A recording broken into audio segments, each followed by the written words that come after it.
অনুরাগের ছোঁয়া ধারাবাহিকের অগ্রিম এপিসোডে আপনারা দেখতে পাচ্ছেন মিশকা দীপাকে মারার জন্য একটা লোক ভাড়া করলো। লোকটাকে সে ফোন করে বলল, এই যে তোমার সামনে যে মেয়েটা যাচ্ছে ওকে মারতে হবে। বন্ধুরা, সবার আগে ফুল এপিসোড দেখতে চাইলে চ্যানেলটিকে সাবস্ক্রাইব করে দেখতে থাকুন। দীপা অলির কথা ভাবতে ভাবতে হাঁটছিল, এমন সময় গাড়িটা এসে তাকে ধাক্কা দিল। অন্যদিকে চারু সূর্যের ওয়ার্ড্রোব খুললো আর সেখানে একটা সুন্দর শাড়ি দেখতে পেল।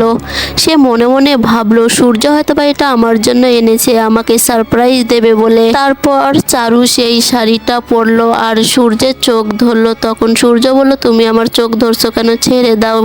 তখন বলল, ভাই এসেছে সেই আনন্দে নাকি। তখন বলল, না। চারু তার চোখ ছেড়ে দিল আর সে দেখতে পেল দীপার শাড়িটা পরেছে। তখন সূর্য চারুকে বলল, এটা দীপার শাড়ি। তখন চারু বলল, তুমি আজও দীপাকে অনেক ভালোবাসো, দীপার শাড়ি যত্ন করে তোমার ওয়ার্ড্রোবে রেখে দিয়েছো। তখন সূর্য চারুকে বলল, আমি দীপাকে কখনো ভুলতে পারবো না, আমি দীপাকে অগ্নি সাক্ষী করে 7 পাক ঘুরিয়ে বিয়ে করেছি। অলি তো দীপাকে ভুল বুঝেছে আর আমি জানি দীপা কখনো সন্তানদের খারাপ চায় না, দীপা সবসময় ভালো চায়, ও সন্তানের জন্য নিজের প্রাণও দিতে পারে।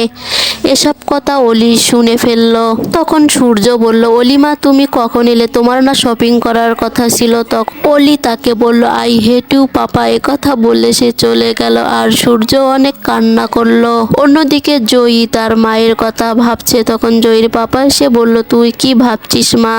জয়ী বলল, কিছু না পাপা। তখন হঠাৎ করে তাদের কলিং বেল বেজে উঠলো আর দারোয়ান এসে বলল, ম্যাডামের অ্যাক্সিডেন্ট হয়েছে। তখন সাক্ষ্য স্যার দৌড়ে চলে গেল। জয়ী বলল, বাবা কি হয়েছে?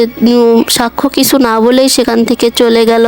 তারপর মিশকা জয়ীকে ফোন দিয়ে ভয় দেখাতে শুরু করলো। তখন জয়ী বলল, না না, আমাকে মায়ের কাছে যেতেই হবে, মাকে আমাকে বাঁচাতেই হবে।